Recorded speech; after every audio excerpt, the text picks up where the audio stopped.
first of all, I want to thank again EduBridge to give me this opportunity, right? So to basically share my knowledge and whatever little things I know about this industry, right? So I think you have already given the introduction, so I'll just jump onto the topic in general. And the way I've structured this masterclass is, or you can say the material for this one, is that I've tried to create initially certain things, which is just giving a high level introduction on what is real-time data analytics, what are its key benefits, the challenges, and general use cases. And then we will maybe deep dive in the later part of that session into how, let's suppose, couple of key use cases in credit risk basically uses that real-time data analytics and how we drive actually value for organization as well as customers, right? So let me just share my screen first. A general introduction of what is, you can say, in general, data analytics is divided into two groups, right? One is batch data analytics and one is real-time data analytics. Batch data analytics is the traditional way, the way things have been running, right? And it's currently being run, and both are a key part of the organization. So batch data analytics, or you can say, which is opposite to real-time data, is when you collect the data and information in a fashion that you store it to process it in the later point, right? It's not basically when you get the data, you are processing it. It's like you are creating a storage of the data and then processing it as a batch, right? Whereas the real-time data analytics is more saying that, okay, once you get the data, you are doing the processing and analysis on that data immediately once you have the access to that, right? So both have obviously fundamentally very different ways of setup.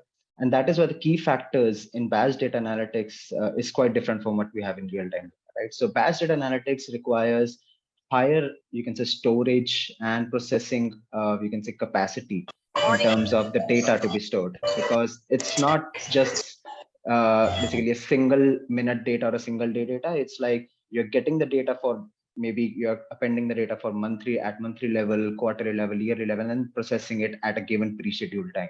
Whereas the real-time data is more like you get the data, you're processing it. So the key factor here is the integration of the system that you have at the backend, rather than basically the storing capacity, right? So that is why it's very, very fundamentally different. And both of them is actually very, very critical for any organization, any bank, or any other, you can say, a business to run their, you can say, day-to-day activities.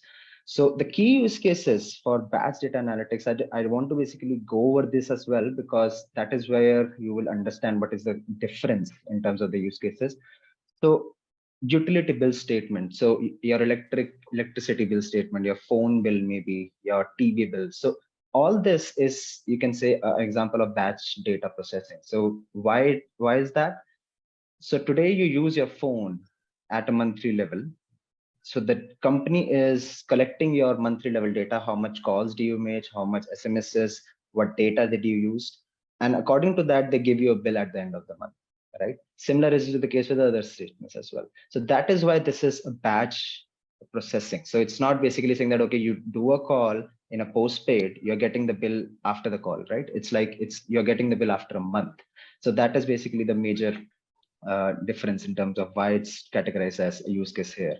Another one, which is very important from generally organization point of view, is that today, how my business is running. So for a CEO or any head of business, they want to know that how my business is running and what are the key things that are there, right? So it's called a system called as management information system. So what we do for our clients as well, we create reports. Now to create those reports, what we do is we collate the data, historical data, so at a quarterly or a monthly or a weekly level, and then we process it. So that's also use case of batch data analytics, right? Now, and the final one I'll just touch upon is the credit card transaction settlement. Now, this is where I want to draw the parallels between both the cases, right? So if you see on the left-hand side, you have bank ATM and POS terminal. So just to elaborate, POS is point of sale terminal. So today, if you have any credit card or a debit card, right, you do a transaction, you swipe it, you put your PIN, and the transaction goes through or gets declined. So this is a use case of real-time data analytics. So the bank, that system is checking that, okay, do you have the funds to purchase or not real time? but the processing at the back end, the settlement of the thing happens in a batch mode. So so let's suppose today this system where you swiped your card is owned by Paytm or any other merchant, right? Whereas your bank is HDFC, which the card you hold, right? So the settlement between Paytm and HDFC happen after the transaction, and it takes sometimes 1 day or 2 days to basically settle that transaction. So that is why I said that both these things are actually very, very critical for the business. So any of this fail and you are not able to run the business properly. So that is where I think that is why I just wanted to basically start with this so that you understand why real-time data analytics is also important, why is batch data analytics important. I'll not touch base maybe the key use cases right now for the real time. I'll save it for the later part, but this is the high level overview of what we're doing. Now, jumping on to our topic, which is the real-time data analytics, and specifically after point we'll go to credit risk, is the importance of this real-time data analytics, right? So from the business point of view, why it is important to have real-time data analytics or a process or an infrastructure to support that. So in today's digital era, the way things are moving is moving very, very swiftly. It's not that we were not able to do business before this concept came in a couple of decades or the infrastructure came in. But the thing is, the way it is moving, it's moving at such a pace that you are basically not if you lag in terms of any decision that you make for a business, you will be at a loss. So the first 2 points here, business intelligence and agility and optimization, basically in a very simple word says that if you have a view that how is the current market moving very quickly, how the data is moving very, very quickly, you're able to basically take very important and you can say decisions in very quick time, which will impact your business very immediately. So I'll take a very simple example here. So today, let's suppose there is an issue. So let's suppose the COVID hit in 2020, right? So there were many financial lenders or banks which were not able to then process their things, and so the business got stalled, right? So the businesses which were able to basically move things very quickly remotely and take those decisions very, very quickly were able to move at a faster pace. Whereas a business which were not able to move and does not have the infrastructure to basically understand the impact, what will happen, basically lag behind, right? Similar is the case is that let's suppose today some in a very simple that there is a recession that comes in or something like that. You don't have a system that tells you that okay, you are at a risk, and you have a simple MIS or any system which gives you reports after 3 months. So you have to rely till that point to see that okay, you are doing bad with respect to a competitor, and then you take the decision. Until that point, the damage is already. So that is why the first 2 points are very important in terms of why the business needs it. If they are able to implement the first 2 points very quickly, business growth and revenue will technically come, right? Now, from business side, these are the benefits, but why is it important from us, our side, right? The consumer side of the thing. And this is where the key thing has happened, I think, for customers like us, right? So it has allowed businesses to give us actually better offers, right? So when I say personalized customer experience, you would have noticed from when you maybe shop or do searching on Amazon or Google or something like that, you sometimes get those kind of uh, ads or those kind of recommendations that you actually like, and that is actually based on how are you doing, so what kind of shopping did you did historically, right? And also now there are technologies which are also tracking that which websites and all those things that you basically went just before landing on maybe this to this page, and that is where the ads and all those things will come up, right? And the major reason for this is that the customers, even though let's suppose don't understand at the first go, but this is something which is very important because otherwise, as a customer, I'll have to search through everything and then come to my, you can say, the final buy and all those things that I do. And improve customer service is, I think, the biggest use case that has happened due to real-time data analytics, right? So I'll take a very simple example of maybe Zomato or Swiggy, right? We order food almost every day or maybe once a week at least, right, from outside. So let's suppose your delivery had to come in 30 minutes and it did not come through. It's almost an hour. You're still waiting. Now imagine, let's suppose the tracking and all those things is not coming to your customer service support in Zomato. They're not able to know that where is your delivery boy? Is it delayed due to delivery person, or is it delayed due to the restaurant not giving the order? So if they don't have that view real time of what is happening at the back end, they won't be able to give you a solution to that thing, right? They won't be able to give you a refund, or they won't be able to replace another order to help you out on those fronts. So that is a simple example, but this basically impacts on every business, right? So the moment you do now, similarly, 4 and 5, customer satisfaction and attention basically increases, right? So everything goes hand in hand. So if you are doing good on your customer satisfaction and attention, your business will grow.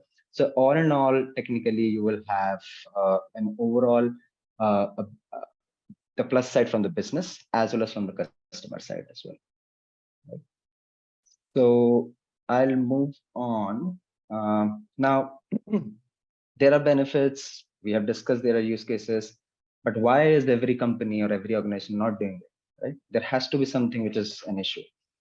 Now, that issue is actually the key challenges that we have, right?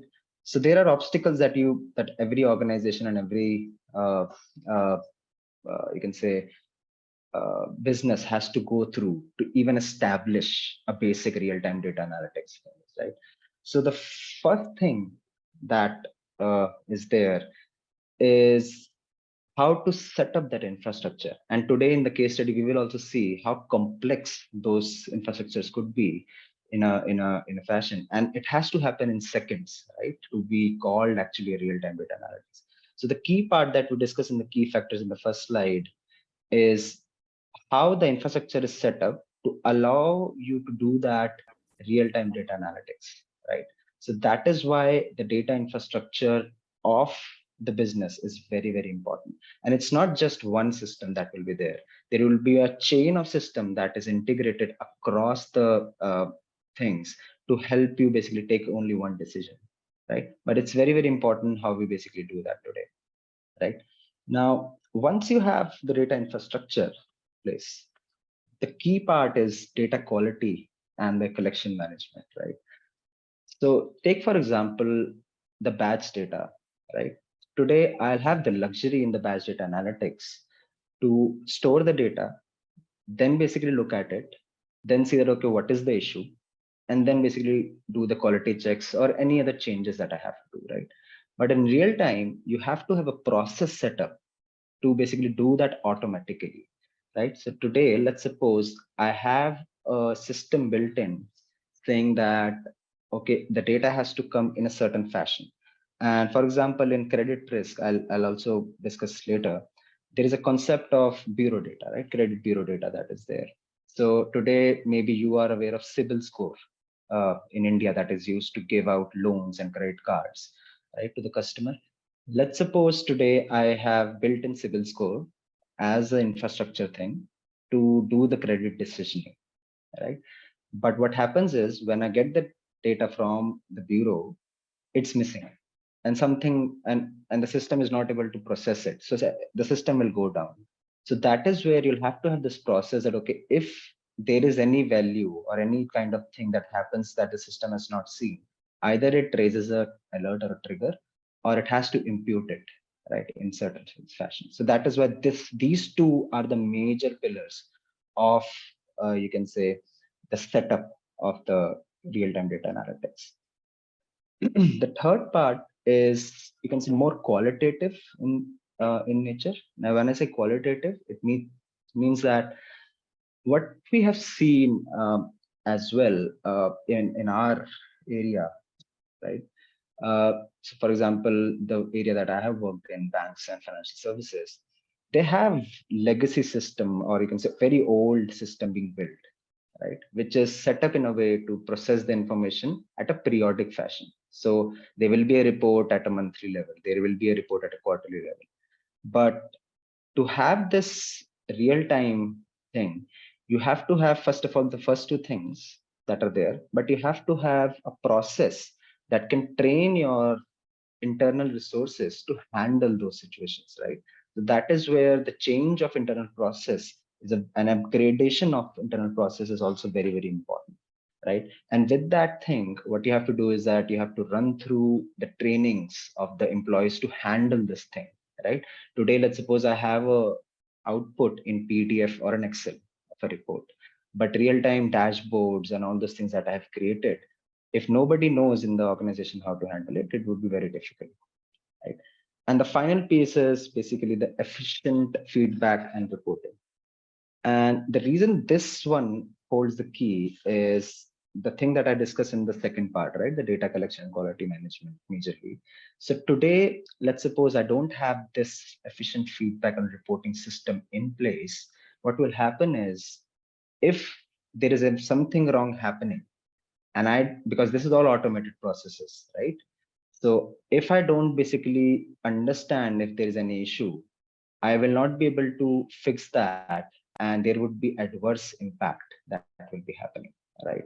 So, for example, let's take the same example of Sybil, right? Today, let's suppose I did not set up a process to help system understand that if the Sybil score comes out negative or missing or some kind of a different value that the system doesn't expect, then how will the system react? I don't know. So everything goes for a toss. And that is why this fourth thing is very, very important. And it's a challenge actually to set up a very efficient feedback reporting mechanism. This one.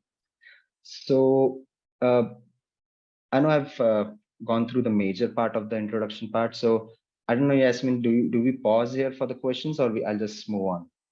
Right. So this is now I'm moving on to the key use. So we have discussed the general things, we have discussed benefits challenge, and now the key use cases, right?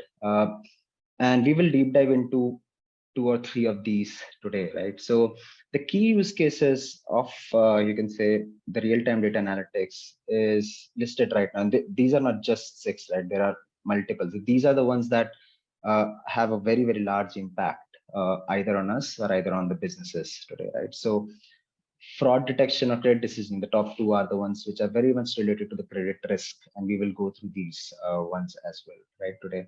Now, why it is important is fraud detection in itself is such a big industry and has a lot of financial impact. So just to give you a number, so last year, just credit card frauds worldwide was somewhere around $30 billion, right? Just credit card. And this is the impact that it will have. Let's suppose if the systems are not in place properly. And this is right now a number which right now most of the banks and financial lenders actually have these systems in place. So just imagine if these checks and all those things are not there today, how will the industry basically goes for a toss, right? Credit decisioning is basically one of the key things that are there today in the digital era. So today you would see that you apply for a card or a loan through your phone on any app, you get instant loans, right? So this is an example of credit decisioning in a real-time scenario. In previous times, I think a decade back or something, when it was through general processes, it took days or weeks to basically get a loan or a credit card, right? Through that.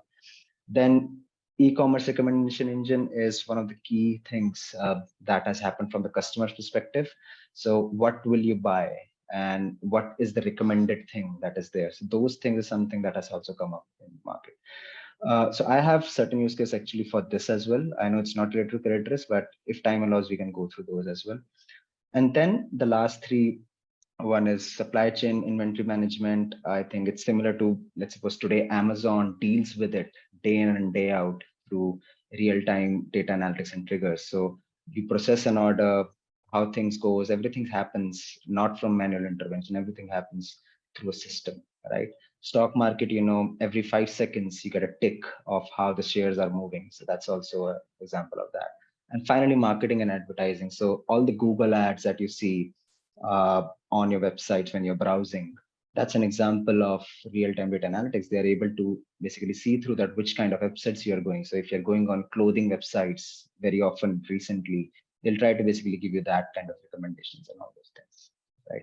So this is something the key use cases. So now what I'll do is, now what I'll do is I'll go.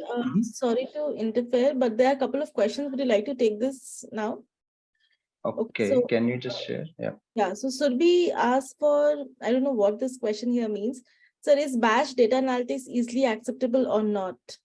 Is it something, Surbhi, that you are asking related to Mhm. EduBridge data analytics courses that we offer, or is it related to what our expert has mentioned?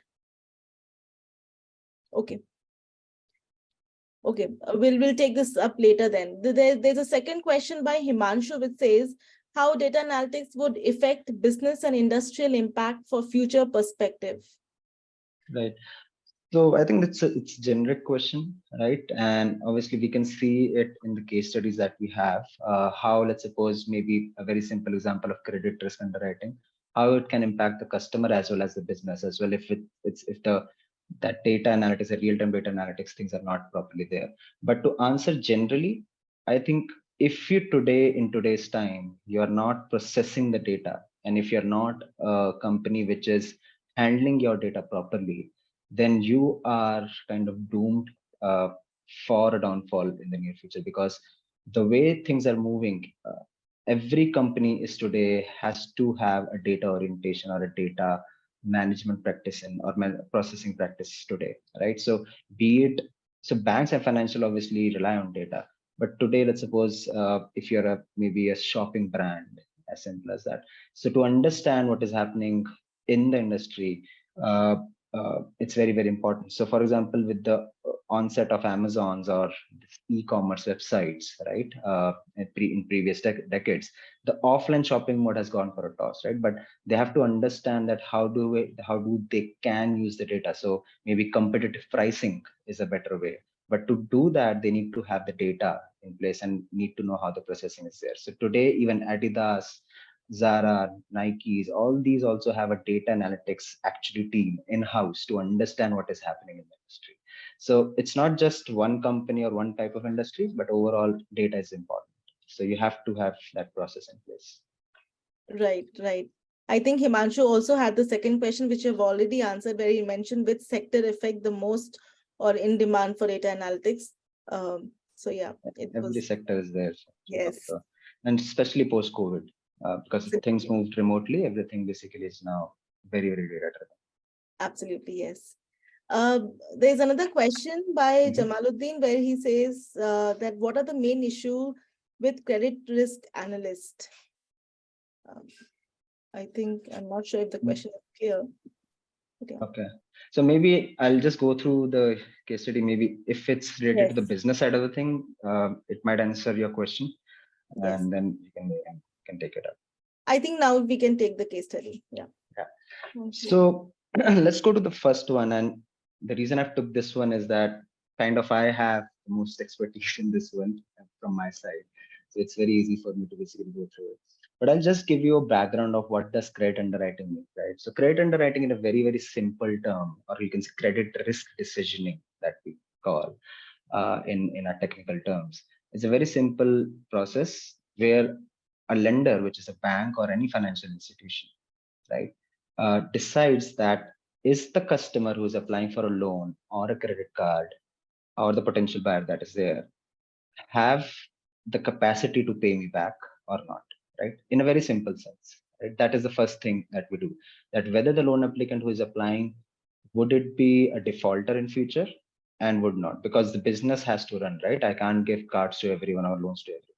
So that is a primary purpose of credit underwriting, right? And to do that is to deal with that, what we do and what the banks do is basically process and analyze the data for that customer. And that data is majorly their credit history. Now, when I say credit history, it's actually a history that maybe in the past, if they have any loan or credit card, how did they perform on the loan credit card? Their borrowing capacity. Now, that means how much income they have on monthly level, how much are they earning. So we are trying to basically analyze, first of all, is this customer has a good intention, first of all, take a loan, and is this customer actually has a capacity to pay the loan or not. So that's a two primary thing that we are trying to basically gauge, right? Now for that, what happened is, today I also have a working thing, I'll go through that. But how things happen, And that is why real-time data integrations will be very important. You'll see. I'll have a very high-level view of how the credit underwriting process happens, right? So the loan origination system, in a very simple term, is actually bank's website.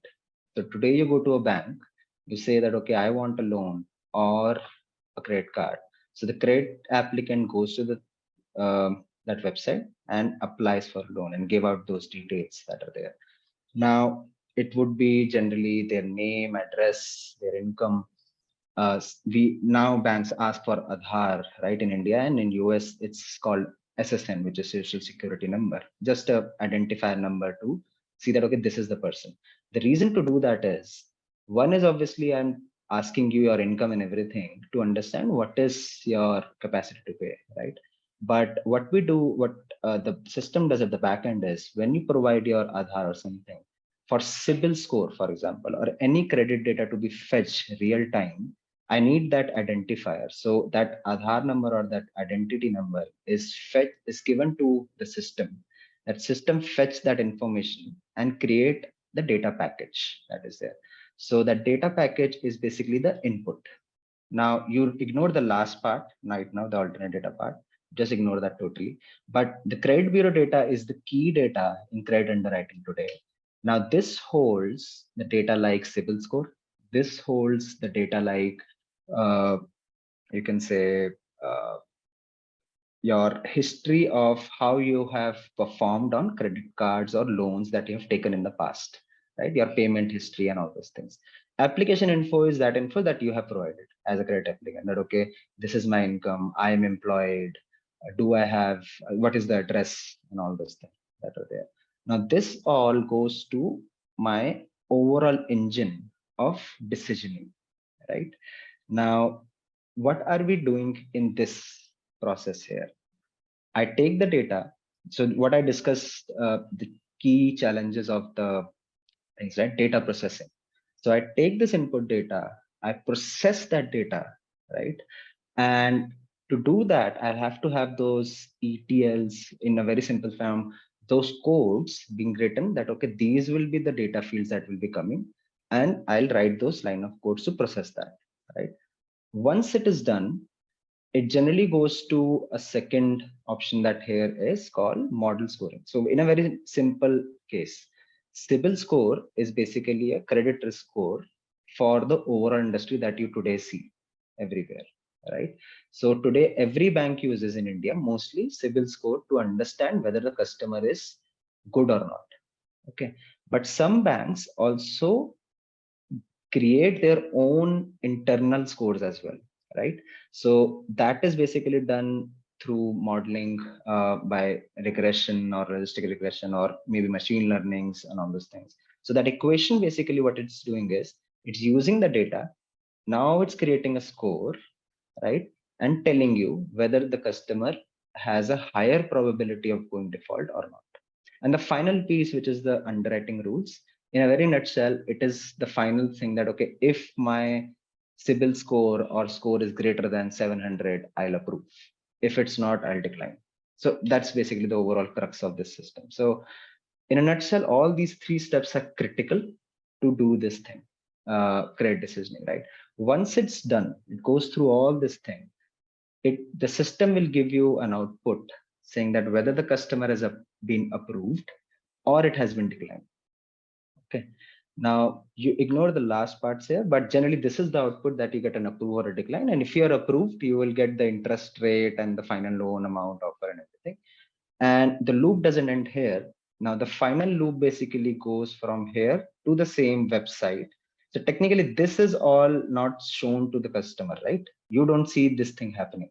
You only see that you have given your application and you basically either got rejected or either got approved, right? So everything is basically happening at the back end in real time, right? And in seconds.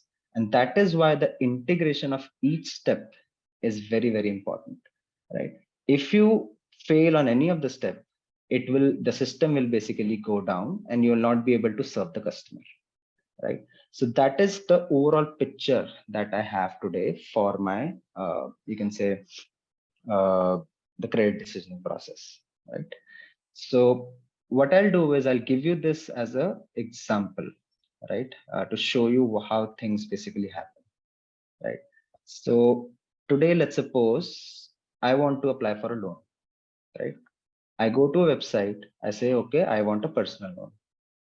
Okay. And let me just do one thing then for this. Let me just give you the background for this. Okay. I'm taking an example of one such person, totally illustrative, right? Random person. But what I'm trying to just here put you as a story is how a real-time data analytics and integration can help customer get a loan and business for the banks, right?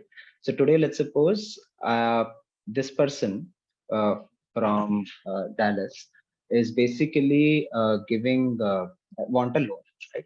But what has happened is that in COVID, he got his business got shut, right? And he was not able to pay loans. His credit history got bad, and what has happened is that it has basically increased its riskiness of this customer. So technically, the banks won't be giving them. Right? So let's see how the customer journey will be in this case. So he goes there, he applies for a personal loan. He says that I need a $15,000 loan for 24 months. He adds all his names and everything. He adds his address, gives his employment station. So all this is application info that we talked about, right?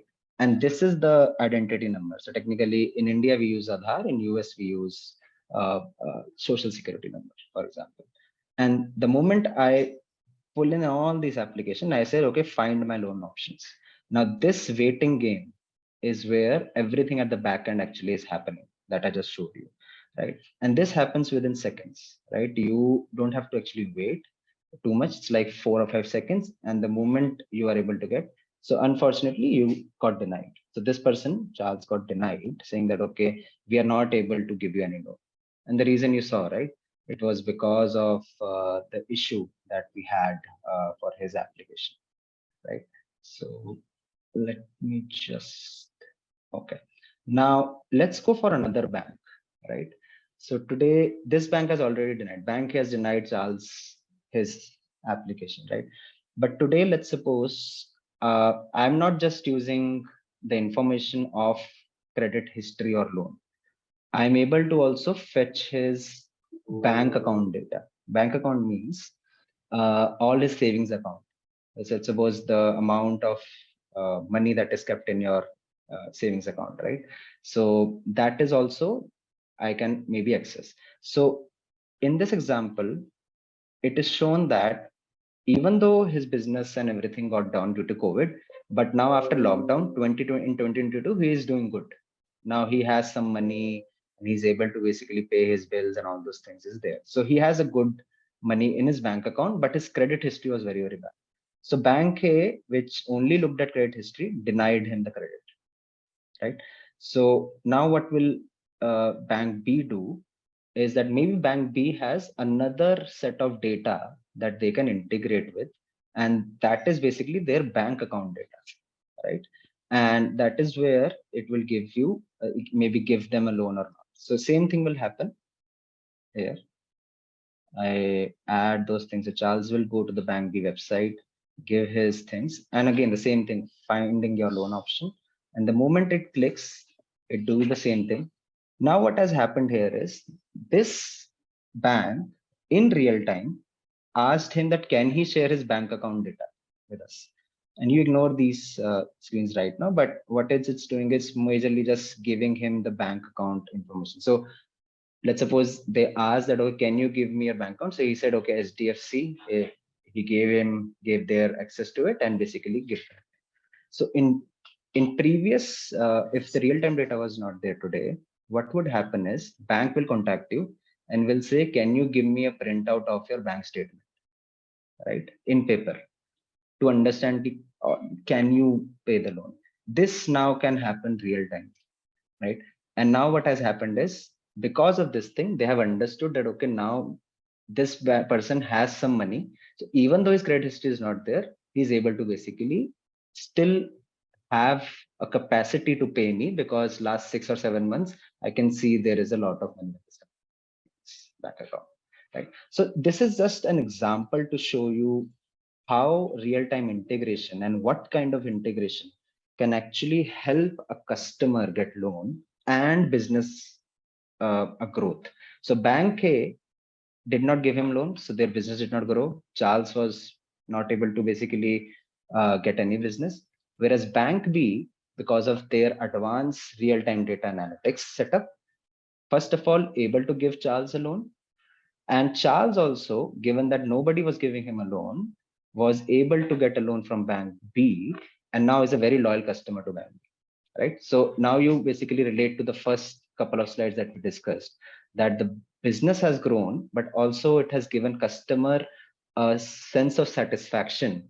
And now Charles will be a very loyal customer to this bank. So that is how the overall picture ties together for business and customer for the real-time data analytics, right? So this is you can say not obviously a live example, but how things work in credit underwriting and decisioning.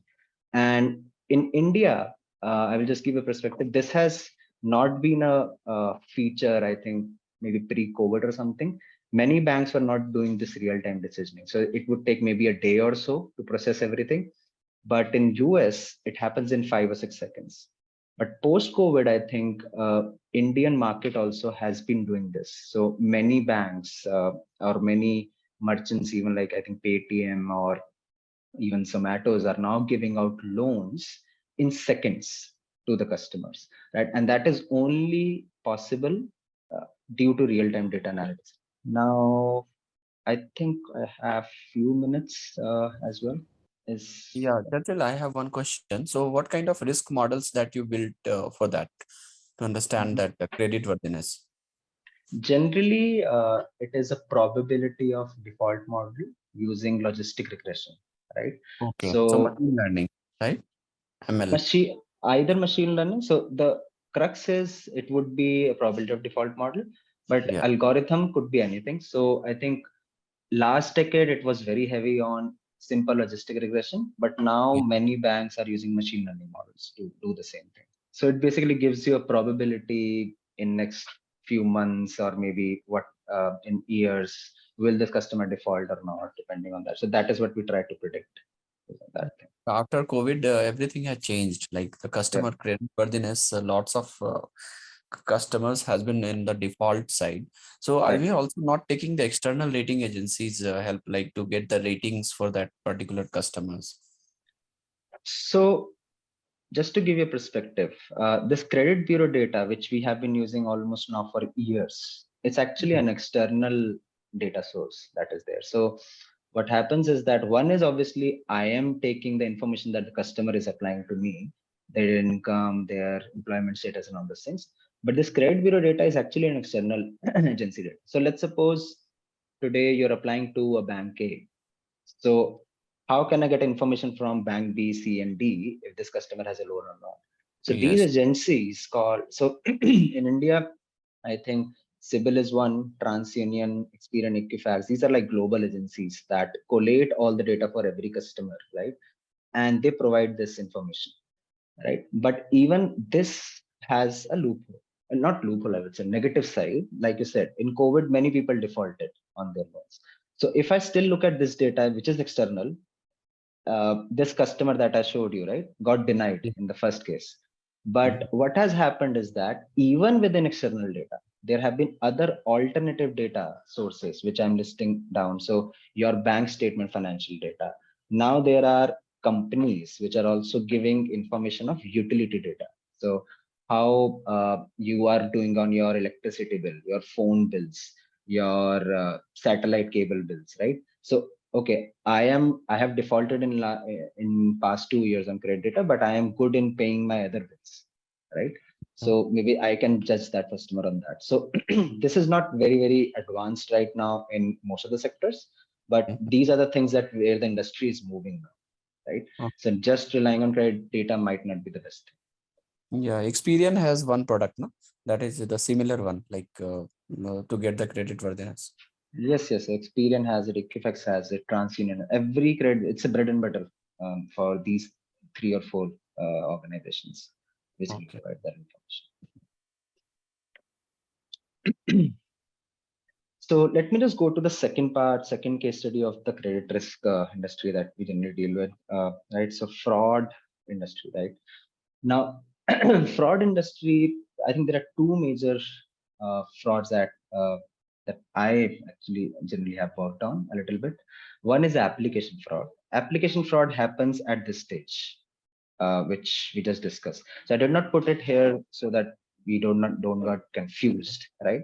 But technically, within this whole process, what happens is that when I apply for a loan or a credit card, there is a fraud check that also happens. That okay, am I giving this correct Aadhaar card number or identity number that is linked to my phone or my name or everything? So those checks are also done. So that's called application fraud. But today, let's suppose if we surpass that thing, I got a credit card. Now, once I get a credit card, there still could be a fraud, right? People uh, lose their credit cards, it's lost, sorry. And then there are fraudulent activities that can happen. So this is one such example that I'm just taking right now. So this is like transactional fraud detection on out of pattern behavior. Now, what does this mean? Right? It's a term that I just used. But technically, what we are trying to do in this kind of case is we are trying to understand uh, if the customer's transaction that has just happened, right? Is it as per the pattern that we have seen historically or not?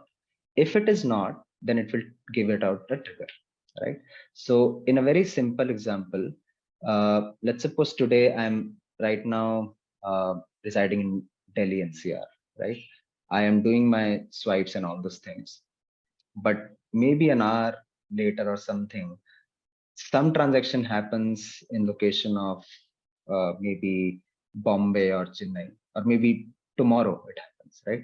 So there is some out of pattern thing that has happened, right? So those are the things that kind of triggers the alert in terms of that, and why it is very, very important to identify correctly this is fraud or not, because it impacts you as well. So let's suppose actually you're doing that transaction, you travel to Bombay next day and you're doing that transaction, and maybe there is some trigger that they created that okay, if this person had a Delhi transaction last night and how is it doing in Bombay, and they basically blocked the card, something like that.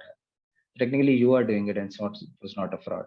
So this is a case study, and I'll just go it at a very high level right now. So what we are doing here is we are creating a profile of the customer based on some recent historical data, and we're creating customer spend behavior kind of thing. So, and we don't use very, very historical data because it could be outdated. So let's suppose we take only 3 months of data. I created a profile that how this customer is spending and what kind of spends it's doing. Is it doing shopping? Is it doing fuel? What kind of spends are there? And then I define its activity circle. Now, this activity circle is basically nothing but saying that, okay, can I create basically a circle of saying that, okay, generally this person mostly transact within this circle. Anything outside is an unusual activity, right? Once it is done, let's suppose today I did a transaction, not today me, but maybe some transaction happened on the same card, which is way off from my circle, the predefined circle that is there. And that is where it will trigger an alert, right? So maybe if anyone of you have used any credit card, right? Sometimes what happens is that if we are doing a transaction of a very large amount of, let's suppose more than 1 lakh in one go, you get a phone call from the bank immediately saying that, okay, are you doing this transaction? Please press 1 or something to confirm or something like that. This is a thing of a real-time trigger.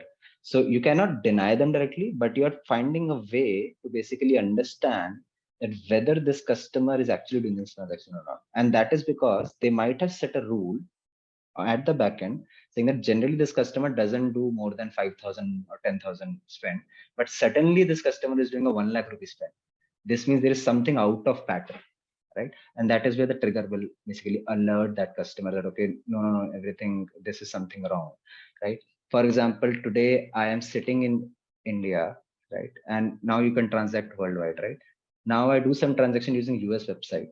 Now the moment I do that, it's an out of pattern thing. Usually you don't do that, and then you'll also get a mail or a phone or an SMS from this bank that are you the one who is doing this transaction on the registered phone number, right? So these are the example that happens real time And that is why it's very, very important to have these checks in place. And the reason you get phone and these things and not directly get declined is because there is a negative side of declining these transactions. Let's suppose you are the one who is doing the transaction and you got declined, right?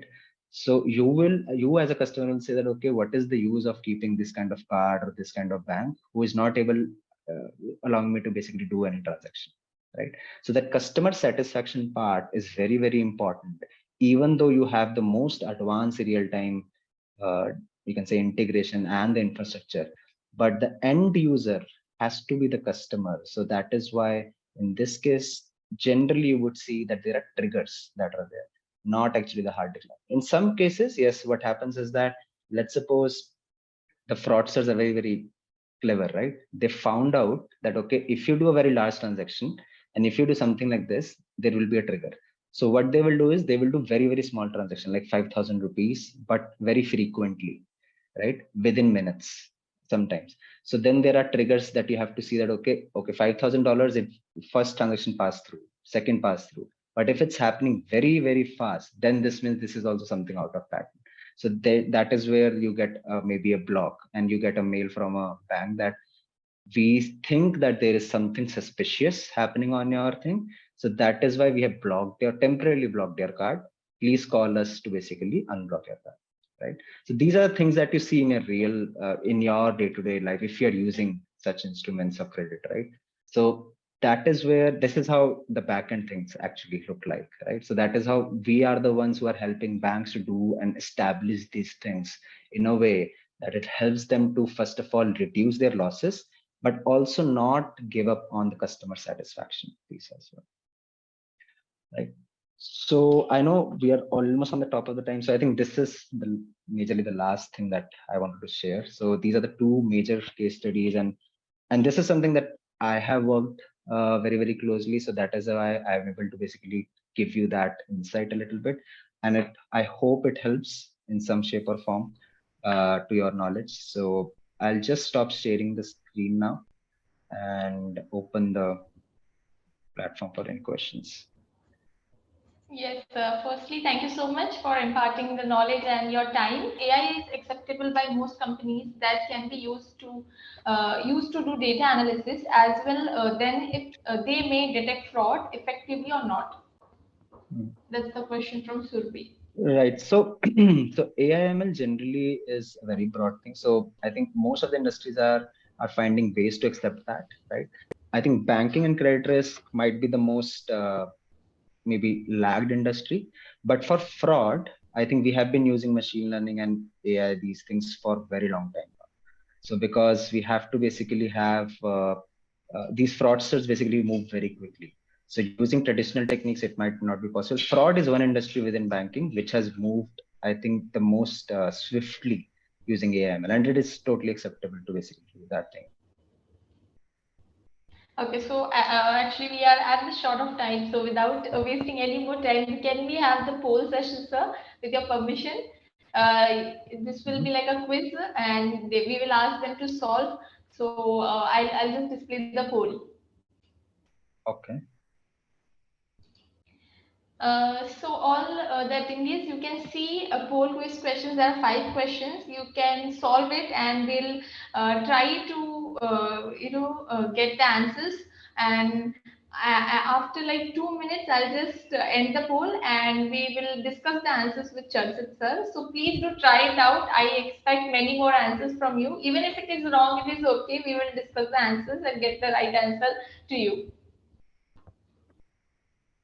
So the poll is right in front of you, and like you have hardly 2 minutes, so please be little quick. Overall, I think the first question most of you have answered right. So everyone has answered right, because the other ones have also option B, right? So yes, to identify credit worthiness of the borrowers and also to reduce the risk of the loan. So it goes hand in hand, most of it. So that is why both the options are fine in this thing.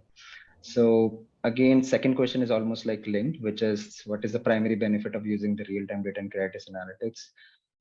So here, I think the first one would be the major thing that would be there. That is to ability to detect potential defaults, right?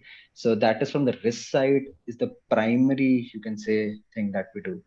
Even though the people who have answered the third part, that is the ability to approve more loans, uh, you can say in some fashion, yes, it is there because uh, the primary objective is obviously to reduce risk. But another thing is that keeping maybe similar risk or something, how I can approve more, right? That is also we try to develop the similar kind of models there as well. So that is why third option is also there, but primarily it would be the first option. Which of the following is not commonly used in real-time data sources? I think maybe people might not have seen not, and that is why they have answered credit bureau data. But credit bureau data is actually the major part that you have to use in credit risk analytics. But social media data definitely we cannot use, and that's majorly because of the regulations that we have. In the banking industry, there are many regulations that doesn't allow us to use this social media data, right? So that is why we can't use that technically. Which statistical technique is commonly used in credit risk analytics to predict the likelihood of loan defaults? It is logistic regression mainly. And that's the reason is if the question would have ended in commonly used in credit risk analysis, if it would have ended there, then all the four were right. But given that you are saying that okay, it's predicting the likelihood of the loan, so primarily it will be logistic regression, which tells you that okay, what is the probability of default of that customer, right? And finally, the last question: what is the main challenge associated with implementing this thing? So I would say yes, option A would be the one, cost of implementing, but technically all three in some shape or form are fine because even the cost is related to the difficulty of integrating the system. How will I bring that up, right? And cost is not just dollar cost, everything goes, your time cost is there, right, into this picture. So that is why even option A, B, and C to some extent, yes, but primarily it will be like A and B that would be there. Give it. So thank you everyone who attended this. And I know taking out 1.5 hours from your busy schedule is not very easy today. So thank you so much for attending the session. And thank you EduBridge, Yasmin, Muskan, Gisha for inviting me.